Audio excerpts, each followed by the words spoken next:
এটা দিয়ে আপনারা কি আশা করতেছেন? মানে আবার বলবেন আমাদেরকে শান্তিপূর্ণ কর্মসূচির ঘোষণা করা হলো, এটাতে কি লাভবান হবে? এই যে আপনি শান্তিপূর্ণ মানববন্ধন করলেন, বাংলাদেশের রেজাল্ট আসছে? কর্মসূচি শান্তিপূর্ণ যে সমাবেশ হবে, এখান থেকে আমরা সিদ্ধান্ত নেবো যে কি হবে, রাজপথ দখল হবে কি হবে না। এরপরে আর কোনো জায়গা আসার সুযোগ নাই, ওই জায়গায় থাকবো, ওই জায়গা থেকে রাজপথ দখল হবে যতক্ষণ পর্যন্ত আমাদের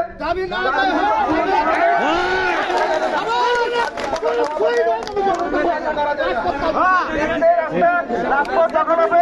রাজপথ থেকে ওই জায়গা থেকে সিদ্ধান্ত হবে ফ্যাক্টরি খুলবে কি খুলবে না।